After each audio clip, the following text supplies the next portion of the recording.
শোন, একটা কথা বলবো। আমি তো অনেক দিন ধরে ভাবছি পড়াশোনার পাশাপাশি যদি একটা কাজ করি কেমন হয়। শুধু পড়াশোনা করলেই তো হবে না, একটু ইনকামও দরকার। কিন্তু মাথায় কিছুই আসছে না। বুঝতেই পারছিস, আমি কোন দিকে যাব সেটাই ধরতে পারছি না। ঠিকই বলছিস। পড়াশোনা তো অবশ্যই চালিয়ে যেতে হবে, তবে সময়টা যদি কাজে লাগানো যায় তাহলে খারাপ কি? কাজ করার ইচ্ছেটা ভালো, কিন্তু তুই কি ধরনের কাজ করতে চাস সেটা আগে ঠিক কর। জানিস, আমি চাই এমন কিছু করতে যাতে মজা থাকবে, আবার পড়াশোনার ক্ষতিও হবে না। কিন্তু সেই কাজটা কি হতে পারে আমি কিছুতেই বুঝতে পারছি না। আচ্ছা শোন, একটা আইডিয়া বলি।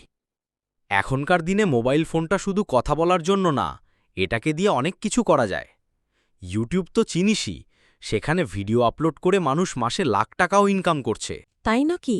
কিন্তু ইউটিউবে ভিডিও বলতে কি ধরনের ভিডিও? আমি তো কিছুই জানি না। ভিডিওর অনেক ধরন আছে, ভ্লগ, গান, ড্যান্স।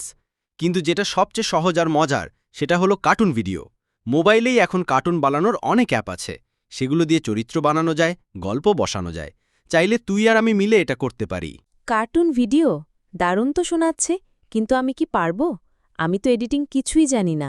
এডিটিং নিয়ে চিন্তা করিস না, আমি মোবাইল এডিটিং জানি। তুই শুধু গল্প লিখবি, আমি সেটাকে চরিত্র দিয়ে বানিয়ে ফেলব। দেখবি একেবারে আসল কার্টুনের মতো লাগবে। ইনশাল্লাহ, আমি এখন থেকেই গল্প ভেবে লিখতে শুরু করব। ঠিক বলেছিস, সফল হতে চাইলে শুরু করাটাই আসল ব্যাপার। যদি আমরা চেষ্টা করি, একদিন আমাদের চ্যানেলও বড় হয়ে যাবে। ভাবতেই ভালো লাগছে, পড়াশোনার পাশাপাশি ইনকাম, আবার নিজের আইডিয়ায় কিছু তৈরি করা, এটাই তো আসল আনন্দ। আর আমি আজ রাতেই এডিটিং অ্যাপ ডাউনলোড করে ফেলব।